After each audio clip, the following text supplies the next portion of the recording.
నా హృదయము వింతగా మారెను, నా హృదయము వింతగా మారెను.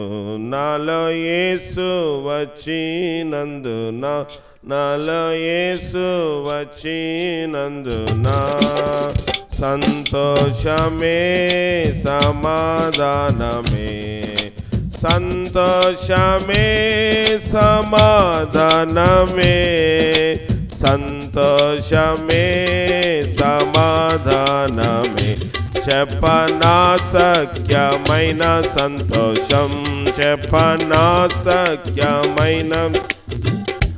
తెరవబడెను నా మనోనేత్రము, తెరవబడెను నా మనోనేత్రము, తెరవబడెను నా మనోనేత్రము.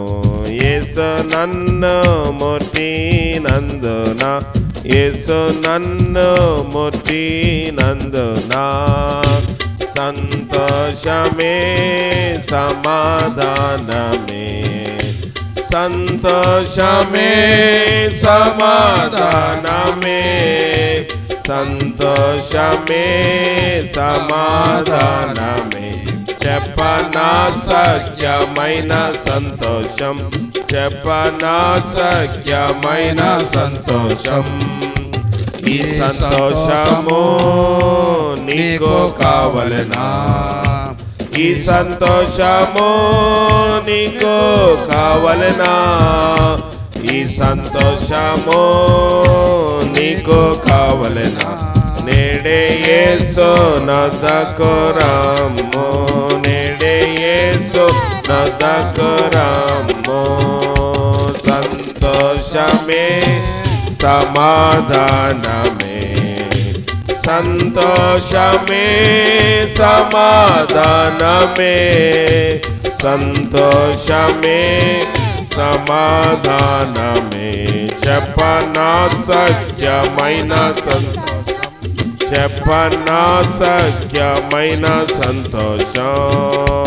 సత్య సమాధానం నీకు కావలెనా, సత్య సమాధానం నీకు కావలెనా, సత్య సమాధానం నీకు కావలెనా. నేడే యేసు నొద్దకు, నేడే యేసు నొద్దకు రమ్ము. సంతోషమే సమాధానమే, సంతోషమే సమాధానమే, సంతోషమే సమాధానమే. చెప్పనాశక్యమైన, చెప్పనాశక్యమైన సంతోషం. మోక్ష భాగ్యము నీకు కావలెనా, మోక్ష భాగ్యము నీకు కావలెనా, మోక్ష భాగ్యము నీకు కావలెనా.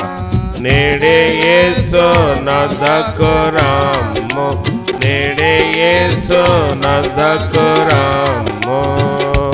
సంతోషమే సమాధానమే, సంతోషమే సమాధానమే, సంతోషమే సమాధానమే.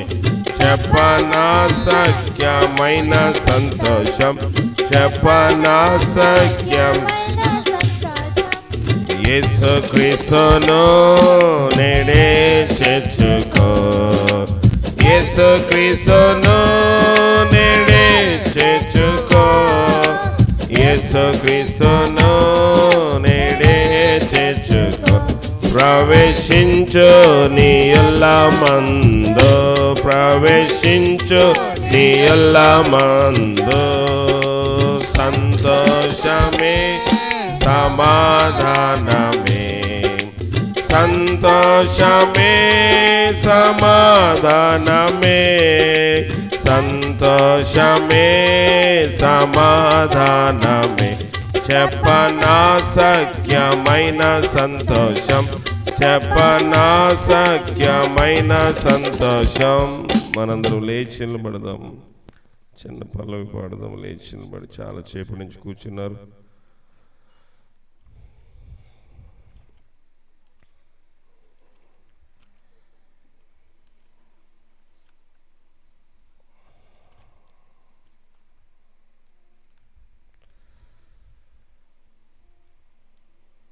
ఎనిమిదో పాట పల్లవి.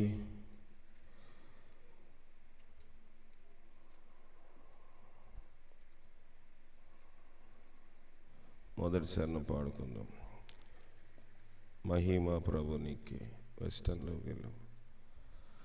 మహిమా ప్రభు నీకే, ఘనత ప్రభు నీకే, మహిమా ప్రభు నీకే, ఘనత ప్రభు నీకే, స్తుతులు వందన స్తోత్రములు పరిశుద్ధ ప్రభు నీకే, స్తుతులు వందన స్తోత్రములు పరిశుద్ధ ప్రభు నీకే, ఆరాధనా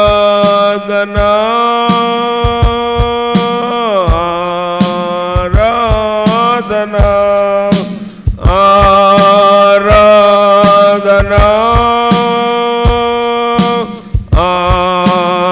ఆరాధనా. నా ప్రియుడు యేసు నీకే, నా ప్రియుడు దేవునికే, మహిమ ప్రభు నీకే, అమూల్యమైన నీ రక్తముతో విడుదలనిచ్చితివి, అమూల్యమైన నీ రక్తముతో విడుదలనిచ్చితివి, రాజుల వాలే యాజకుల వాలే నీకై పిలిచితివి, ఆరాధనా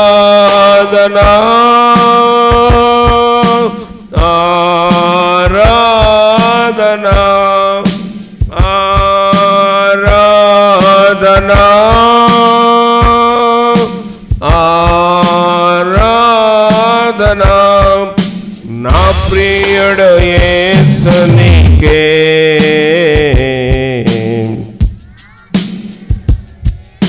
నీకే, మహిమా ప్రభు నీకే, ఘనత ప్రభు నీకే, స్తుతులు వందన స్తోత్రములు పరిశుద్ధ ప్రభు నీకే, స్తుతులు వందన స్తోత్రములు పరిశుద్ధ ప్రభు నీకే. మమ్మల్ని మిక్కిలిగా ప్రేమించిన మా ప్రియ పరలోకపు తండ్రి, ఈ రాత్రికాల సమయంలో మాకు ఏర్పాటు చేసిన స్తుతి కూడికలో ఇంతవరకు పాటల్లో, సాక్ష్యంలో, ప్రార్థనలో సహాయం చేసిన రీతిగా కొద్ది నిమిషములు అయోగ్యుడను అపిత్రుడను ఎన్నికలైనటువంటి వాడిని నన్ను కూడా నీ యొక్క సిలువు చాటును మరుగుపరిచి నాకు మొదట ఈ ప్రియులకు, ఈ కుటుంబానికి ఈ యొక్క శబ్ద యంత్రము, ఈ సౌండ్ సిస్టమ్, పిఏ సిస్టమ్ ద్వారాగా ఎంత దూరమైతే ధ్వని వ్యాపిస్తుందో, ఎవరైనా వాక్యం వింటే వారితో కూడా మాట్లాడి నీ వాక్యం యొక్క స్థితిలో మారదే స్థితిని మాకు బయలుపరచమని మా ప్రభును రక్షకుడైన క్రీస్తు ద్వారా అడిగి వేడుకొని పొందుకొనిచున్నాం పరమ తండ్రి, ఆమెన్. దయచేసి అందరూ కూర్చోనండి. ప్రభువైన యేసుక్రీస్తు యొక్క ప్రశస్తమైన నామములో మీ అందరికీ వందనాలు. కూటమి ఏర్పాటు చేసిన కుటుంబీకులు, మన ప్రియులు రమేష్ గారికి, మార్గరేట్ అనబడుచున్న చిట్టమ్మకి, రాజీవ్, రాణికి ప్రత్యేకమైన వందనములు తెలియజేస్తూ ఉన్నాను. దేవుని వాక్యం చూద్దాం. ఈ దినము స్తుతి కూటము. రాజీవ్ సాక్ష్యం చెప్పాలి. ఏడి రాజీవ్, ఏడి చెప్తావా? దేవుడు మరి బ్రతికించాడు ఎవరిని? రాజీవ్ని. సాక్ష్యము ఆయన చెప్తే బాగుంటుంది, కానీ మరి ఇంకా యవనస్తులు సాక్ష్యం చెప్పడానికి సిద్ధముగా ఉండాలి. అనేక పర్యాయాలు మనం అనేకమైన సాక్ష్యములు బాగున్నాయని చప్పట్లు కొట్టడం కాదు, కానీ మనము ఒక సాక్ష్యమును సంపాదించుకోవాలి. సాక్ష్యము చాలా ప్రాముఖ్యమైనది. లోకములో అన్నీ సంపాదించుకుంటాం, కానీ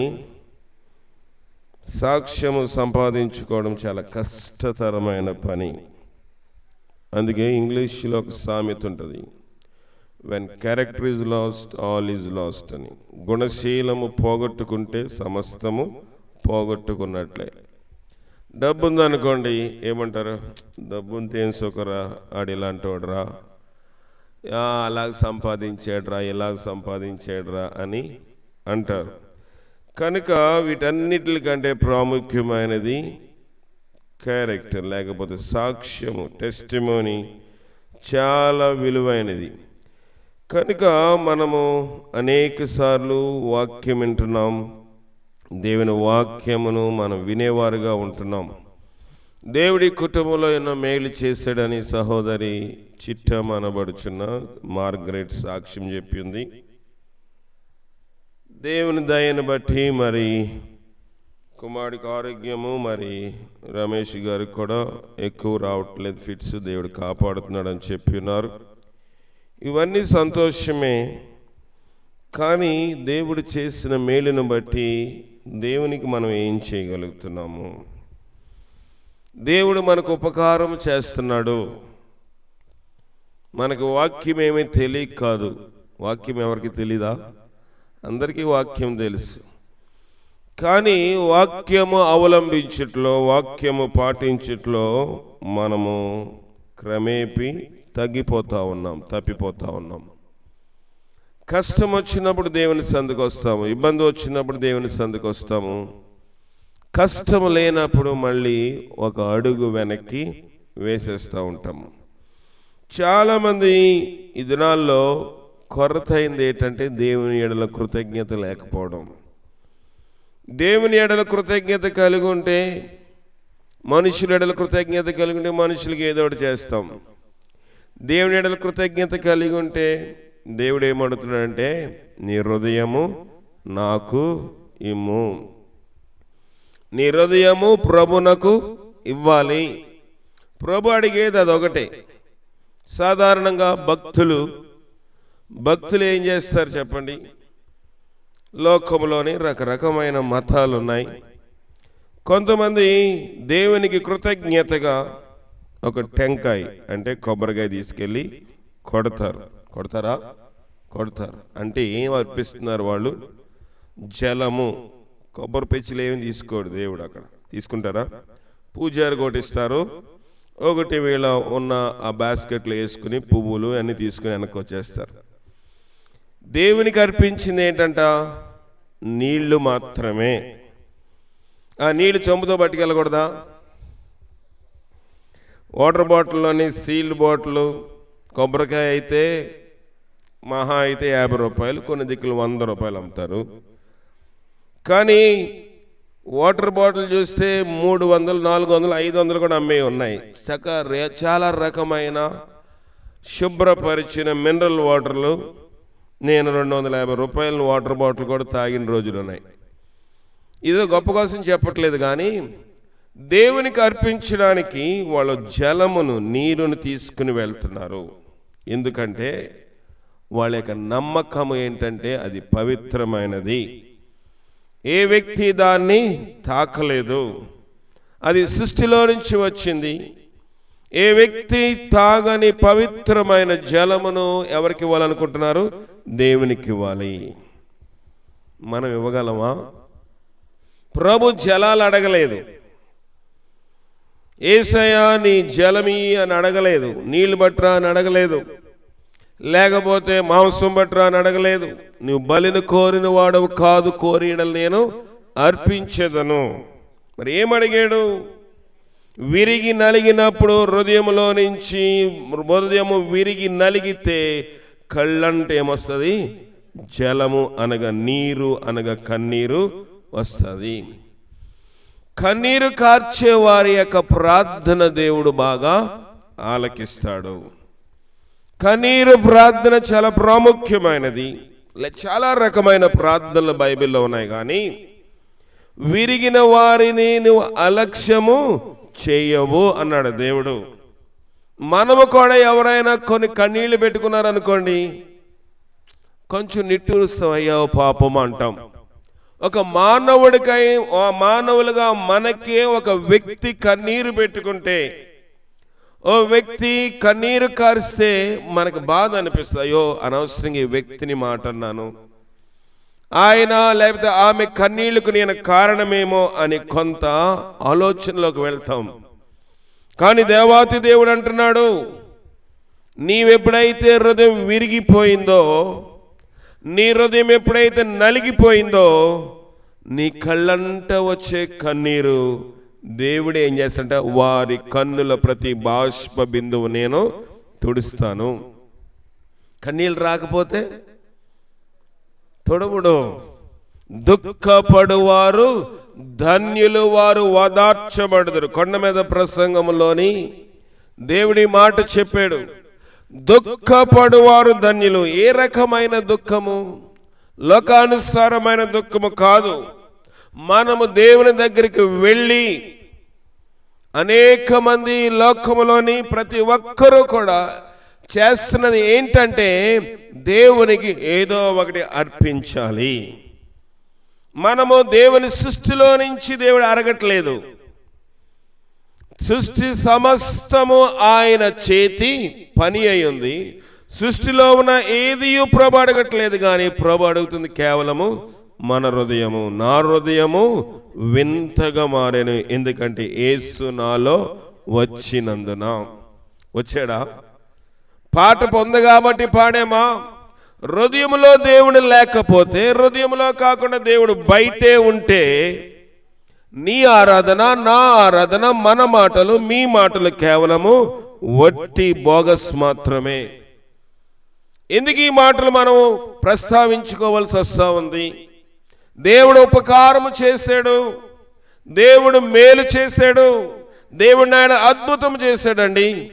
ఏదో డిబ్బీలోనో, ఉండిలోనో, కానుక సంచిలోనో, కానుక పెట్టిలోనో కానుకేస్తే సరిపోద్ది అని మనం అనుకుంటున్నాం. కాదు, దేవుడు అది అడగట్లేదు. ప్రభు అంటున్నాడు, ఇదిగో నేను తలుపు వద్ద నిలుచుని తట్టుచున్నాను. ఏ తలుపు? ఇక్కడ రమేష్ గారు చేసుకున్న తలుపులు కాదు. ఈ తలుపు తడితే ఎవరైనా తీస్తారు. ఈ తలుపు తడితే మనకి వినబడుతుంది. బాగా నిద్రపోతే కిటికీ దగ్గరకు వచ్చి గుద్దు గుద్దామనుకోండి, లేచి కూర్చుంటారు లోపల ఉన్న వాళ్ళు. కాలింగ్ బెల్ కొడితే లెగిస్తారు. ఈ తలుపు గురించి ప్రభు చెప్పటదు. హృదయము యొక్క తలుపులోని ప్రభు నాడిన తలుపు దగ్గర నిలుచుండి తడుతున్నాను, ఎవడైనను నా స్వరము విని. దేవుని స్వరం వింటున్నాము ప్రతి నిత్యము. ఎవరు నిలబడి వాక్యము చెప్పినా అది ఎవరి మాటలు? దేవుని మాటలు గనుక దేవుని మాటలు మాట్లాడుచున్నప్పుడు మనకు వినబడుతున్నాయి. వినబట్టలేదా? మనకు ఎవరికైనా చెవుడుందా? చెవుడున్నా మిషన్ పెట్టుకుంటాం. వినబడకపోతే వినికిడి కొంచెం లోపిస్తే మిషన్ పెట్టుకుని ఎలాగైనా వినాలనుకుంటాము. కానీ విన్న వాక్య ప్రకారముగా ఏం చేయాలంట? వాక్యం వినిన ప్రతి వ్యక్తి తలుపు తీయాలి. ఏ తలుపు? హృదయం అనే తలుపు. హృదయంలో ఆయన వచ్చి ఏం చేస్తాడండి? హృదయంలో రక్తం ఉంటుంది, గుండె కొట్టుకుంటుంది, లబ్ అంటది, డబ్బు అంటది, లబ్ అంటది, డబ్బు అంటది. అంటే రక్తము లోపలికి తీసుకుంటుంది, వదులుతూ ఉంటుంది. ఈ యొక్క ప్రాసెస్లో, ఈ యొక్క ప్రక్రియలో అక్కడికి దేవుడు రావాలంటున్నాడు. ఎందుకు అక్కడ రావాలన్నాడు అంటే హృదయము అన్నిటికంటే మోసకరమైనది, అది ఘోరమైన వ్యాధి కలది. తలుపు తీయడం మన వంతు. డాక్టర్ దగ్గరికి వెళ్తే డాక్టర్ దగ్గర పరిశీలనకు వెళ్తే మనం అక్కడ డాక్టర్ ఏది చెప్తే దానికి మనం సరెండర్ అయిపోతాం, అంటే దానికి ఒప్పుకుంటాం. అయ్యా నీకు ఆపరేషన్ చేయాలని అనుకోండి, చేయండి. ఎంత డబ్బు అవుతుందండి? ఇంత 1,00,000 అవుతుందంటే 2 రోజుల్లో సిద్ధపరచుకుని వస్తామండి. అయ్యా మీకు ప్రమాదం అమ్మా, వెంటనే అడ్మిట్ అయిపోండి, ముందు ఆపరేషన్ చేసేస్తామండి. సరే కానివ్వండి, మాకు మనిషి బ్రతకడమే ప్రాముఖ్యం అంటాము. మంచిది, లోకంలో వైద్యము, లోకంలో హాస్పిటల్స్, లోకంలోనే మనం చేసుకోవాల్సిన మెడికల్ ట్రీట్మెంట్ మనం చేయించుకోవాలి. కానీ అన్నిటికంటే ప్రభు అంటున్నాడు, హృదయం మోసకరమైనది, అది ఘోరమైన వ్యాధి కలది. హృదయం వ్యాధితో ఉండిపోయిందండి. దేవుడు చేస్తున్నాడు మేలు, మంచిదే. అయ్యా మా దైవజనులు ప్రార్థన చేశారు, మా అయ్యగారు ప్రార్థన చేశారు, మా పాస్టర్ గారు ప్రార్థన చేశారు, మా సంఘం ప్రార్థన చేసింది, సంఘ పెద్దలు కూడా ప్రార్థన చేశారు అని చెప్పుకుంటూ దేవుని పొందిన మేళ్ళకి కృతజ్ఞత కూటం పెట్టుకుని, కృతజ్ఞతగా ఒక స్తుతి కూటం పెట్టుకుని మనుషులు మనం సంతోషపెడుతున్నాం. మంచిదే, కృతజ్ఞత కూడిక అవసరమే. కానీ అన్నిటికంటే ప్రాముఖ్యమైన హృదయం అనే తలుపు మనము తెరవాలి. ఈ హృదయం అనే తలుపులోనికి ప్రభు రాకపోతే దేవుడు ఎందుకు మనకి పరీక్ష పెడుతున్నాడు? దేవుడు మనకి పరీక్ష పెట్టడానికి గల కారణం ఏంటి? లోకము గతించిపోతా ఉంది. ఈ దినము ఈ గృహంలోని రాణికి నూతన సంవత్సరం వచ్చింది కాబట్టి కృతజ్ఞత కూడిక, లేకపోతే రాజీవ్ ఒక మంచి షాప్ పెట్టుకుని మంచి వ్యాపారం చేస్తున్నాడు, కృతజ్ఞత కూడిక. గత సంవత్సరము యాక్సిడెంట్ అయింది, బ్రతికేడు కాబట్టి కృతజ్ఞత కూడిక. లేకపోతే రమేష్ గారు కూడా ఆయనకున్న అనారోగ్యంలో కొంత దేవుడు విడుదల ఇచ్చాడు కాబట్టి కృతజ్ఞత కూడిక. లేదా కొన్ని సంవత్సరం క్రితము చిట్టమనబడిన మార్గరేట్కి ఉద్యోగం వచ్చింది, ఈ ఊరు పెద్దలు ఇస్రాయేల్ గారి ద్వారాగా ఆ ఉద్యోగం వచ్చింది, సంతోషము, కృతజ్ఞత కూడిక. ఇవన్నీ దేవుడు మన పట్ల చేస్తున్న మేలు, మంచిదే. కానీ దేవుడు ఒక మాట అంటున్నాడు, నీకు ఇన్ని ఉపకారములు చేశాను కదా, నీకు ఇన్ని మేలు చేశాను కదా, నీ గృహంలో ఇన్ని చేశాను కదా, హృదయం ఎప్పుడు తెరుస్తావు? ఎవరైనా తెరవక ఉంటే ప్రభు అన్నాడు, హృదయము తెరువము, హృదయము తెరువము. హృదయం అన్నిటికంటే మోసకరమైనది, అది ఘోరమైన వ్యాధి కలది. యెషయా గ్రంథము 1వ అధ్యాయము, యెషయా గ్రంథము 1వ అధ్యాయము 5వ వచనము.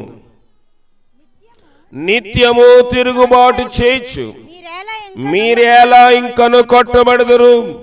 ప్రతివాడు నడినెత్తి వ్యాధి కలిగి ఉన్నాడు, ప్రతివాని గుండె బలహీనమాయను, అరికాలు మొదలుకొని తల వరకు స్వస్థత కొంచెమైనను లేదు. ఎక్కడ చూచిన గాయములు, దెబ్బలు, పచ్చి పుండులు, అవి పిండబడలేదు, కట్టబడలేదు, తైలముతో మెత్తను చేయబడలేదు. సరిపోతుంది. నిత్యము తిరుగుబాటు చేయొచ్చు, మీరు ఎలా ఇంకను కొట్టబడుదురు. దెబ్బ తగిలిందంటే ఏదో దేవునికి విరోధమైంది మనలో ఉందని కొన్నిసార్లు మనము గ్రహించుకోవాలి. నా గృహంలో భయంకరమైన పాస్టర్ గారికి యాక్సిడెంట్ జరిగినప్పుడు నా బిడ్డలతోటి పాస్టర్ గారితో నేను చెప్పింది, మనం సరి చేసుకోవాల్సి ఉంది. ఇలాంటి కీడు జరగడానికి వీల్లేదు. మనం ఎక్కడైనా సరి చేసుకోవాల్సి సరి చేసుకోవాలి. ఏదో తగిలిందిలే, ఏదో ఆటో డ్రైవర్ నిద్రపోయాడు, దానివల్ల దెబ్బ తగిలిందంటే తగిలింది. ఆటో డ్రైవరు ఇశ్రాయేలు కాపాడువాడు, కునుకడు నిద్రపోడు. అతడు నిద్రపోయినా దేవుడు పగల ఎండ దెబ్బ అయినను రాత్రి వెన్నెల దెబ్బ అయిన తగలకుండా కాపాడగలడు. వాక్యముకి ఎవరు అతీతులము కాదు. వాక్యమునకు దేవుడు ఎవరి గెస్టులు అంటలేదు. ఎవరు గెస్టులు అంటే దేవుని దగ్గరికి ఎవరు గెస్ట్లో రాయబడి ఉంది? 15వ సంకీర్తన 1వ అధ్యాయము, సంకీర్తన 15:1. యెహోవా నీ గుడారములో అతిథిగా ఉండదగిన వాడెవడు? నీ పరిశుద్ధ పర్వతం మీద నివసింపదగిన వాడెవడు? సరిపోతుంది. దేవుని గుడారములో మనం అతిథిగా ఉండాలి అంటే గెస్ట్.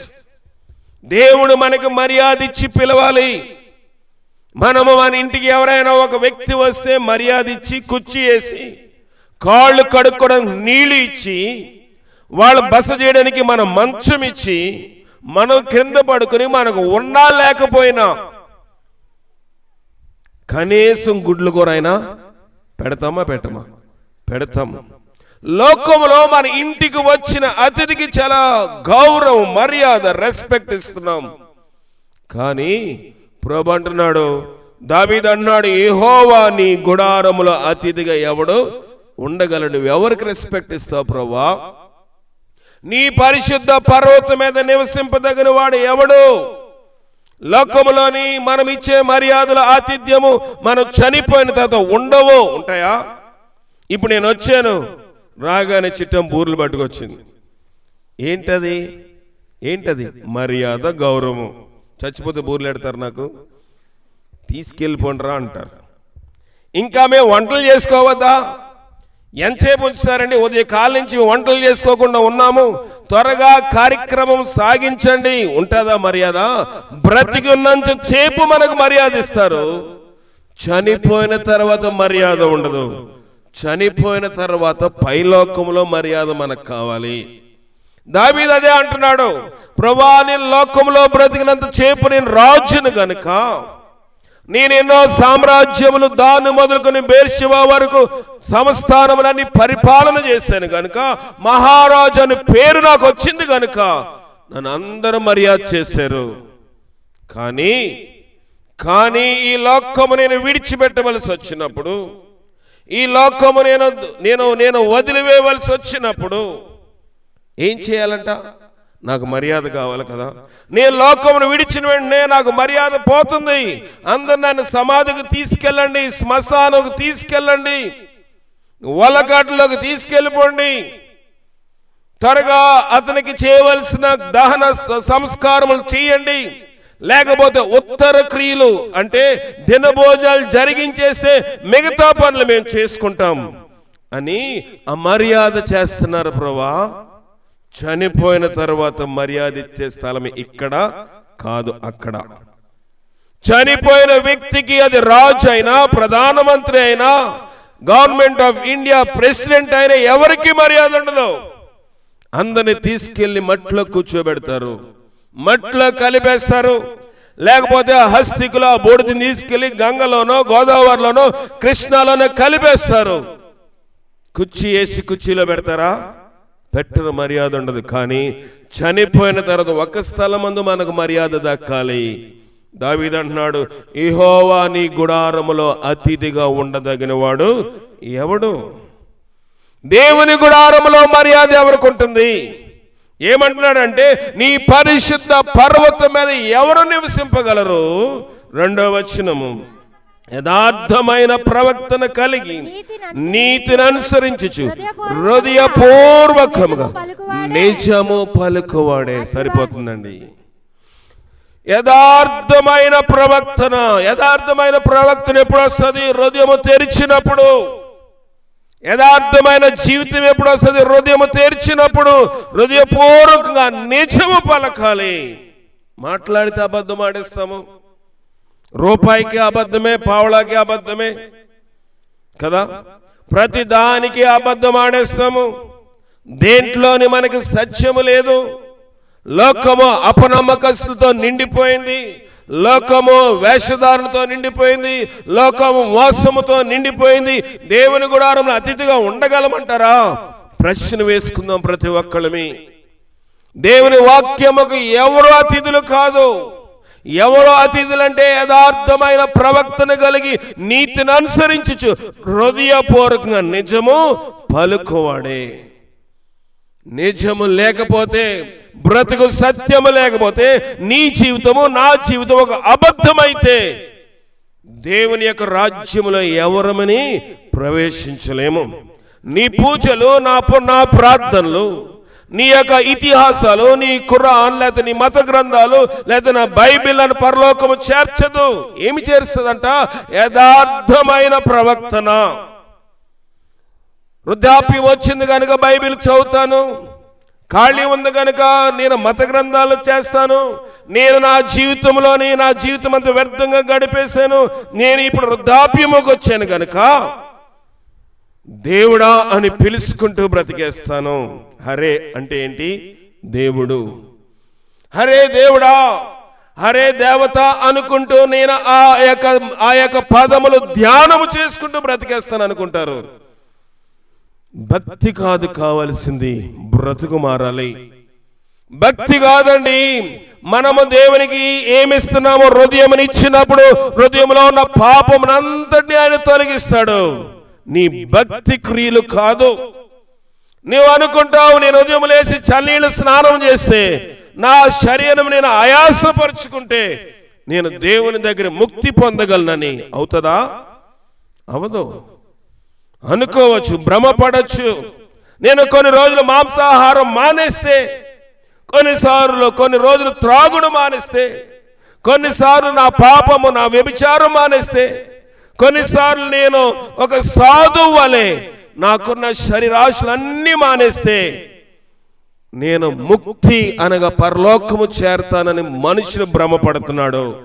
భ్రమ అండి. బ్రతుకు మారకుండా భ్రమలో జీవిస్తే ప్రమాదం.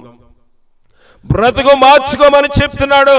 నువ్వు బైబిల్ పట్టుకున్నా, నువ్వు ఖురాన్ పట్టుకున్నా, నువ్వు భగవద్గీత పట్టుకున్నా, నువ్వు సిక్కు మతస్థుడమైనా ఏ మతస్థుడమైనా వాక్యము ఘోషిస్తున్న మాట ఏంటంటే బ్రతుకు మారాలి, భక్తి కాదు.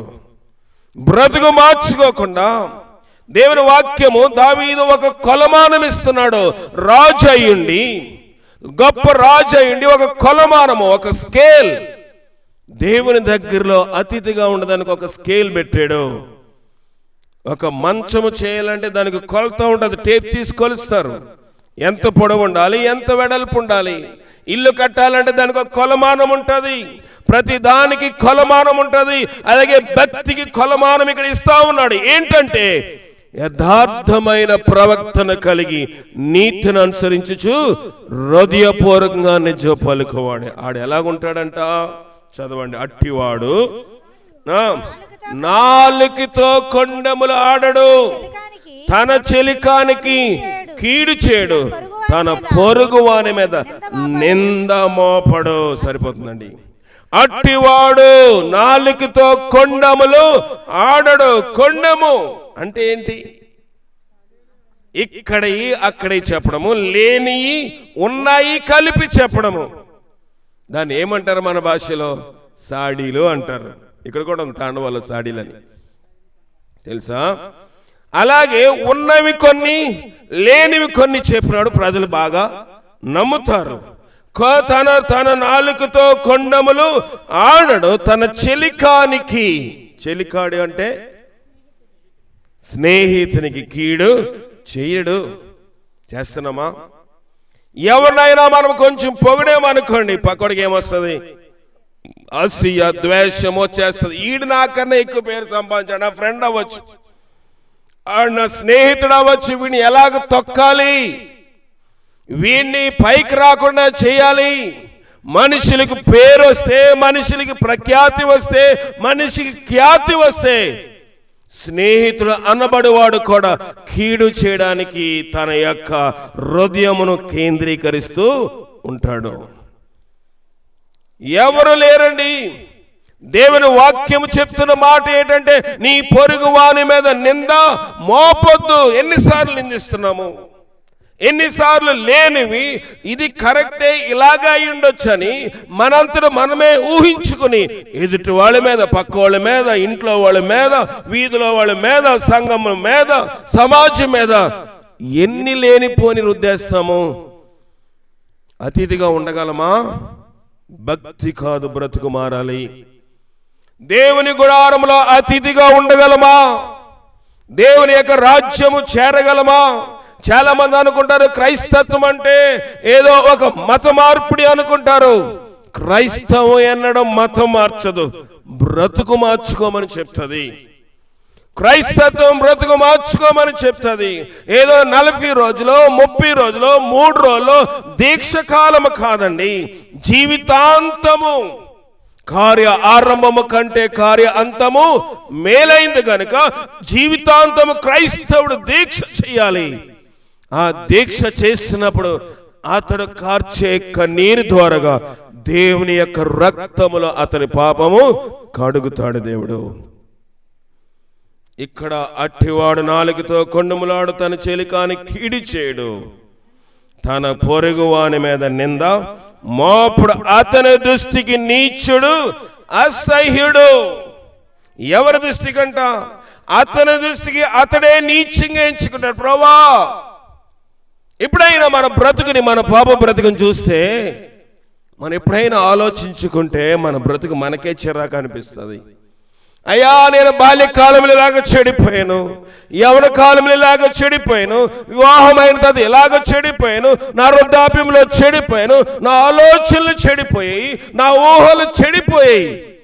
ఎప్పుడైనా మన పాప జీవితం ఒకసారి మనం గుర్తు చేసుకుంటే మన దృష్టికి మనమే నీచులముగా అసహ్యులుగా ఉంటాం. అతని దృష్టికి నీచుడు అసహ్యుడు. అతడు యెహోవా యందు భయభక్తులు గల వారిని సన్మానించును.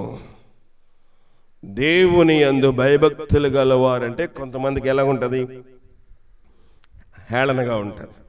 భక్తి అంటారా, వాళ్ళు భక్తులు కానివ్వండి. ఇంట్లో కూడా వీళ్ళు 4 ఉన్నారు ఇంట్లో.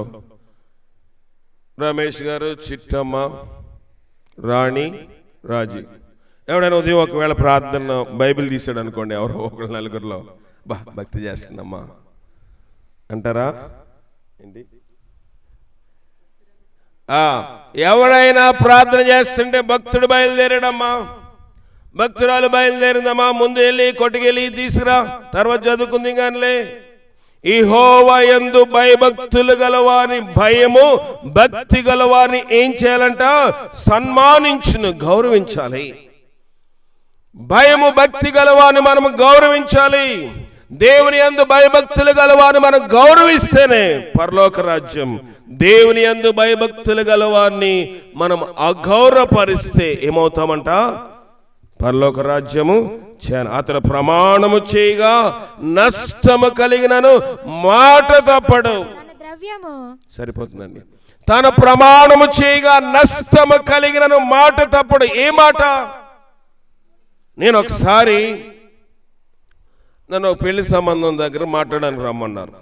చాలా కాలం అయిపోయింది, ఒక 18 సంవత్సరాలు అయిపోయి ఉంటుంది. సరే వెళ్ళాను. పెళ్లి సంబంధం పెద్ద నేనే. మాట్లాడేసాము, అయిపోయింది. ఓకే అన్నారు, ఓకే అనేసారు, అంతా అయిపోయింది. సరే ఓకే అన్న తర్వాత ఏం చేయాలి? భోజనం చేస్తే నిర్ధారించాడు. పెళ్లి కొడుకు తరపు నేను వెళ్ళాను. సరే నిర్ధారించేసామన్నారు. భోజనం చేసేద్దామంటే చేసేద్దామండి, మీకు ఇందులో ఏమీ లేదు కదా, చేసేద్దామంటే చేసేద్దాం.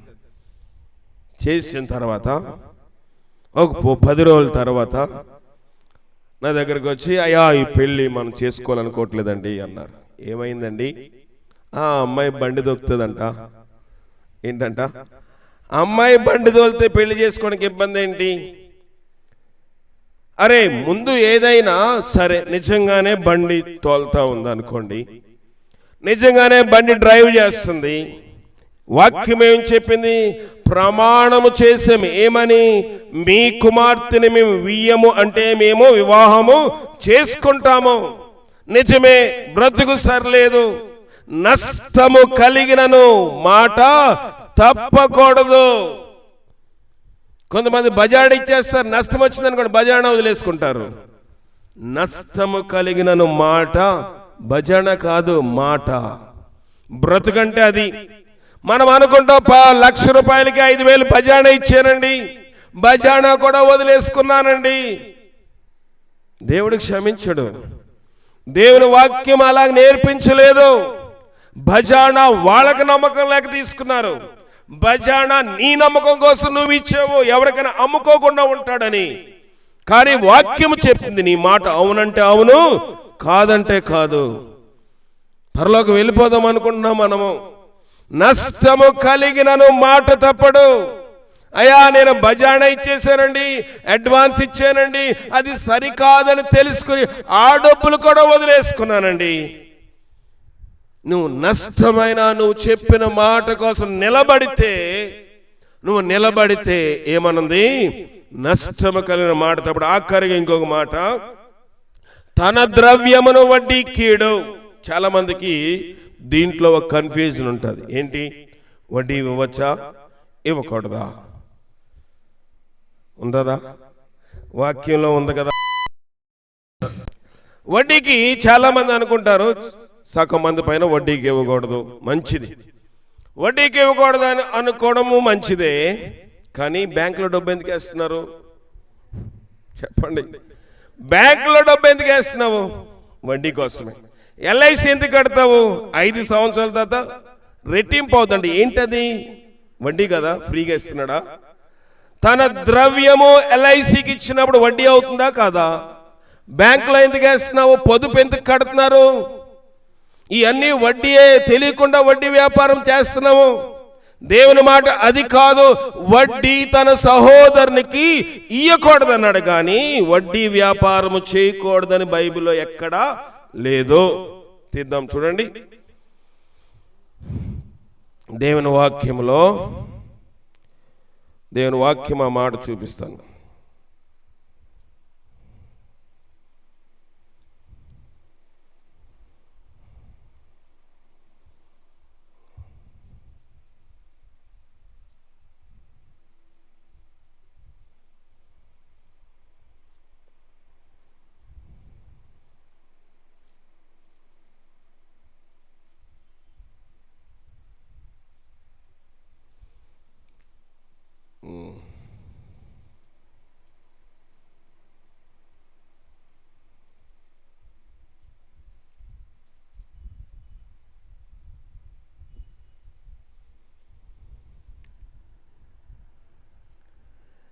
నిర్గమ లేవి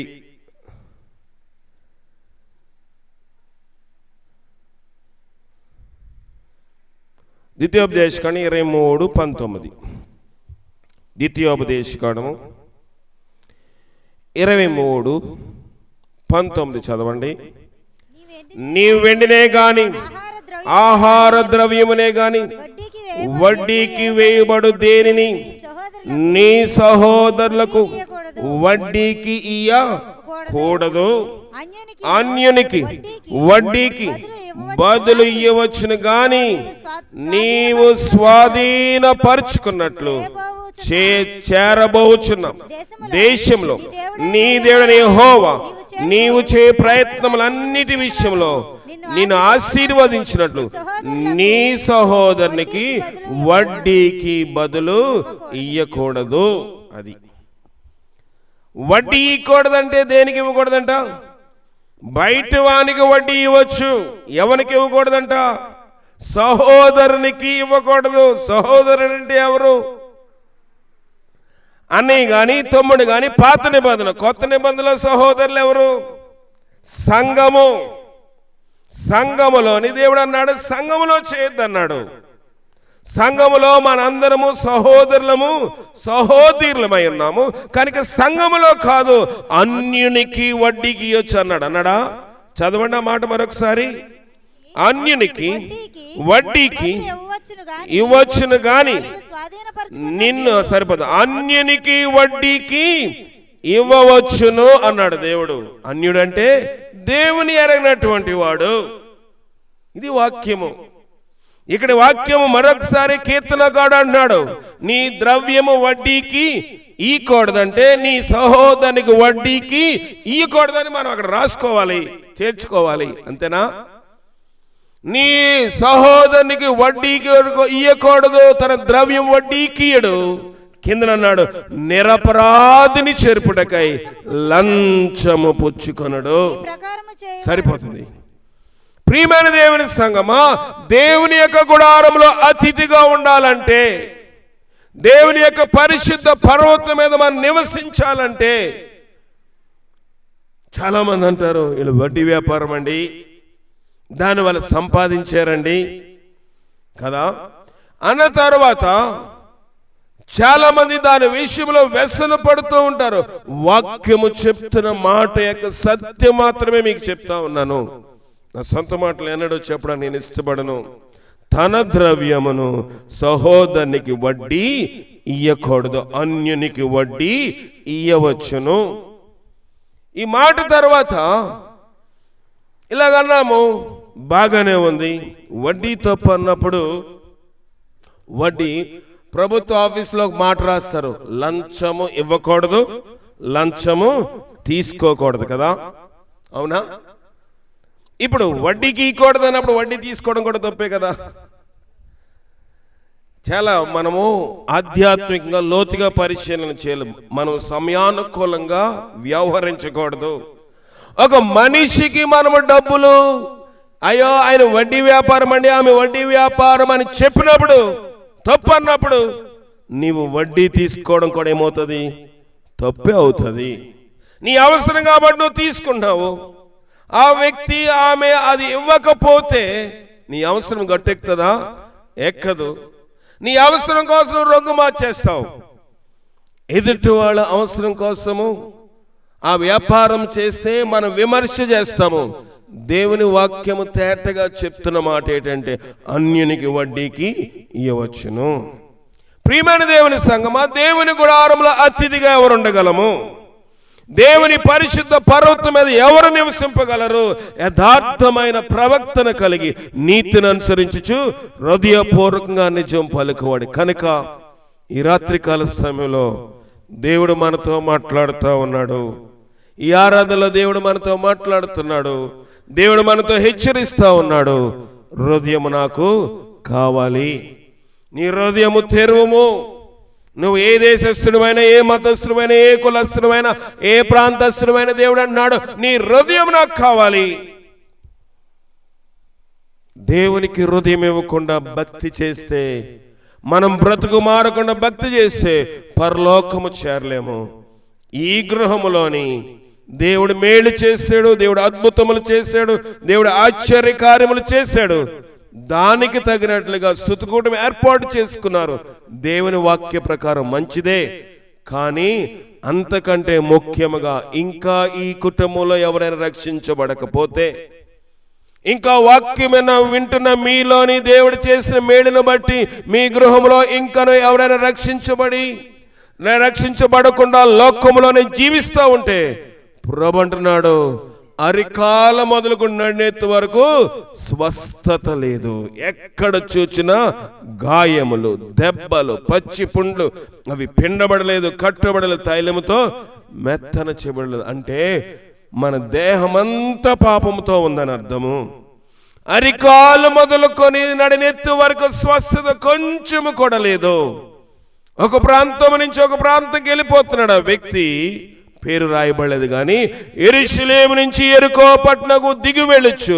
దొంగల చేతిలోని చిక్కిపోయాడు. దొంగ అనగా అపవాది, దొంగ అనగా సైతాను, దొంగ అనగా శనీశ్వరుడు, దొంగ అనగా నిన్ను నాశనము చేసేవాడు. దేని చేత? పాపము చేత. లోకంలో మనం పాడైపోవడానికి నా పక్కోడండి, నా ఎదుటి అంటాము కొన్నిసార్లు. వాళ్ళ పాపములు కాదు, మనం వాళ్ళతో జత కలిసేము గనుక వారి పాపములు, వారి యొక్క చేష్టలు, వారి యొక్క క్రియలు, వారి అలవాట్లు మనం సంక్రమించాయి. అవునా? నీ స్నేహం ఎక్కడ ఉంది? నీ ఫ్రెండ్స్ ఎవరు? నీ బంధువులు ఎవరు? నీ రక్త సంబంధులు ఎవరు? నీ స్నేహితుడు ఎవరో తెలిస్తే నీవు ఎలాంటి వాడువో చెప్పొచ్చు. ఒక ఫ్రెంచ్ ఫిలాసఫర్, నీ స్నేహితుడు ఎవరో తెలిస్తే, నువ్వెవరితో స్నేహం చేస్తావో ఆ వ్యక్తి ఎవరో మనం తెలిస్తే నీ గుణశీలములు ఎలాంటివో తెలుస్తాయి. యవనస్తులు జాగ్రత్తగా వినాలి. రాజీవ్, రాణి, ఇంకా ఇక్కడ యవనస్తులు అందరూ ఉన్నారు. మీరు ఎలాంటి వారితో స్నేహం చేస్తారు చాలా ప్రాముఖ్యము. స్నేహము, దుష్ట సాంగత్యము, మంచి నడవడిని ఏం చేస్తుందంట? పాడు చేసేస్తుంది. నువ్వు బైబిల్ చదివినా, ఏది చదివినా, ఎక్కడ ఉన్నా, నువ్వు ప్రార్థనకి వెళ్ళినా, ఎక్కడికి వెళ్ళినా దేవుని వాక్యం చెప్తుంది, దుష్ట సాంగత్యము, మన ఫ్రెండ్స్ మనల్ని పాడు చేస్తారు. తల్లిదండ్రులకు విరోధం చేస్తారు, దేవునికి విరోధం చేస్తారు. నీ యొక్క వివాహంలో వాళ్ళ ఇన్వాల్వ్మెంట్ ఉంటుంది. నీ యొక్క ప్రతి దాంట్లో వాళ్ళు ప్రాధాన్యత తీసుకుంటారు. నీకు తెలియకుండానే నీ మీద అజమాయిషి చేస్తారు. అరికాలు మొదలుకొని నడినెత్తి వరకు స్వస్థత కొంచెమైనను లేదు. ఆ దొంగల చేతిలో చిక్కిన వాడిని ఆ యొక్క దొంగలు కొన ప్రాణముతో అతను విడిచి వెళ్ళిపోయారు. అతని యొక్క డబ్బులు తీసేసుకున్నారు, అతని బట్టలు కూడా తీసివేశారు. దిగంబరిగా వస్త్రము లేనివాడుగా వదిలేస్తే ఆ ప్రాంతంలోనికి ఒక ఆయన వచ్చాడు. ఆయన పేరు సమరయుడు. ఆయన అతను పడి ఉన్న చోటుకు వచ్చి అతను చూచి అతని మీద జాలిపడి నూనెయు ద్రాక్షారసం పోసి అతని గాయములు కట్టి అతని వాహనం మీద ఎక్కించుకొని పూటకోళ్ళ వాని ఇంటి దగ్గర వారిని పరామర్శించాడు. దేవుని సన్నిధి అంటే పూటకోళ్ళ వాని ఇల్లు. దేవుని వాక్యం మీద ఆ సమస్య కాదు, కానుకలు పోగు చేసడం కాదు, దశంభాగాలు పోగు చేసుకోవడం కాదు, అర్పణలు పోగు చేయడం కాదు. నీకిచ్చిన నీవు కలిగిన గాయములు, నీ యొక్క దుర్వాసన, నా మూర్ఖత వల్ల కలిగిన నా దుర్వాసన, మూర్ఖత వల్ల కలిగిన నా గాయములు దుర్వాసన గలవై స్రవించుచున్నవి. ఈ దుర్వాసన పోవాలంటే, నీ బ్రతుకు మారాలంటే, నీ ఫ్రెండ్స్ మారాలంటే, నీ చాటింగ్ మారాలంటే, నీ యొక్క సాంగత్యం మారాలంటే, నీ కాల్స్ మారాలి అంటే నువ్వు పూటగాళ్ళు మన ఇంటి దగ్గర రావాల్సిందే, దేవుని సన్నిధిలో కనబడవలసిందే. పరామర్శించి ఏం చేశాడంటే, ఇదిగో ఇతనికి ఖర్చు చేయి అని 2 దేనారములు ఇచ్చి, అతను ఇంకా ఏమైనా ఖర్చు చేస్తే మళ్ళా వచ్చినప్పుడు నేను ఇస్తాను. దేవుడిచ్చి జీతం కోసం ఈ యొక్క సేవ, దేవుడిచ్చి ప్రతిఫలం కోసం ఈ యొక్క సేవ, దేవుడిచ్చి యొక్క జీతం కోసం ఈ సేవ చేస్తున్న అనేక మంది నిష్కపటమైన దేవుని పరిచారికులు లోకంలో ఉన్నారు. కానీ మనము మన వంకర త్రావులు విడిచిపెట్టాలి. ఈ రాత్రి కాల సమయంలో దేవుడి వాక్యం ఎందుకు బోధిస్తున్నా నాకు తెలియదు, కానీ నేను వాక్యం ఏమీ సిద్ధపడలేదు, వాక్యం ఏమీ నాకు నడిపింపలేదు. కానీ దేవుడు ఎవరితోనో మాట్లాడి ఉన్నాడు, సూటిగా మాట్లాడి ఉన్నాడు. నేడే రక్షణ దినము, నేడే అనుకూలమైన సమయము, మళ్ళుకోమని చెప్తున్నాడు. అలా మళ్ళుకున్నట్లుగా పరిశుద్ధాత్మ శక్తి మనకు సహాయం చేసి కాపాడు. ప్రార్థన చేసుకుందాం. ప్రభా నీ శక్తి మాకు దయచేయండి. ఇశ్రాయేల్ గారు ప్రార్థనలో నడిపిస్తారు. ప్రభా నీ ఆత్మ చేత మమ్మల్ని దర్శించండి. చేయండి, ప్రార్థన చేయండి. 2 నిమిషాలు అందరూ ప్రార్థన చేయండి. మహాపరిశుద్ధుడా, ప్రేమ కల తండ్రి, కృపకల దేవ నాయన, ఇదిగో తండ్రి, మరి రాత్రికాలం మంది ప్రభా వాక్యం ద్వారా సూటిగా స్పష్టంగా మాతో నాయన ఇక్కడ కూడుకున్న బిడ్డలందరితో నువ్వు మాట్లాడావు ప్రభా.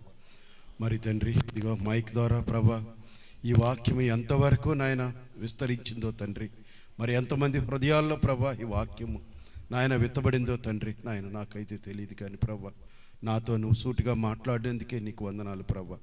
నా బ్రతుకు మారలేదు, నిజమే తండ్రి, నిజమే నాయన. నేను ఇంకా పాపంలోనే ఉన్నాను, పాపంలోనే జీవిస్తున్నాను తండ్రి. కొండిగాడిగానే ఉన్నాను, మోసగాడిగానే ఉన్నాను తండ్రి. నాయన నా బ్రతుకు మార్చు, నా స్థితిగతులు మార్చు తండ్రి. యథార్థమైన విరిగి నలిగిన హృదయము ప్రభా నీకు సమర్పించుకునే కృపను దయచేయి తండ్రి. దేవా నాయన, ఇక్కడ కూటమి ఏర్పాటు చేసిన బిడ్డలు నాయన నువ్వు జ్ఞాపకం చేసుకో తండ్రి. వారి చుట్టూ నాయన నీ కాపుదల, నీ భద్రత దయచేయండి. మరి ఇదిగో తండ్రి రమేష్ని మార్చండి ప్రభా. తన హృదయాన్ని నీకు ఇచ్చేవాడిగా తండ్రి, తనకున్నటువంటి ఈ భయంకరమైన తాగుడు వ్యసనం నుంచి ప్రభా పరిపూర్ణంగా తండ్రి తను విడిపించండి ప్రభా.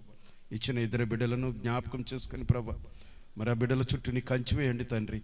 మరి చిట్టమ్మను కూడా జ్ఞాపకం చేసుకొని ప్రభా తండ్రి, తనకిచ్చినటువంటి ఆ ఉద్యోగ విషయంలో కూడా తండ్రి నీ చిత్తమైతే ప్రభా తనకి ప్రమోషన్ దయచేయండి తండ్రి. ఎంతగా నమ్మకస్తురాలిగా తండ్రి నాయన బిడ్డని ఆత్మీయంగా తండ్రి ఎదగడానికి కృప దయచేయండి. ఆత్మజ్యోతిని నాయన వెలిగింప చేయండి తండ్రి. భక్తిలో ఆరిపోని ఎద్దు ప్రభా, భక్తిలో ఎదిగే బిడ్డలుగా తండ్రి నీ సహాయం దయచేయండి తండ్రి. నా ఆత్మీయ తండ్రిని తల్లిని ప్రభా ఇక్కడ ఇంతగా వాడుకున్నందుకు నీకు వందనాలు ప్రభా. నీకే స్తుతులు స్తోత్రములు తండ్రి. నాయన నీ నామము నాయన హెచ్చించబడాలి, నీ నామం కీర్తించబడాలి ప్రభా.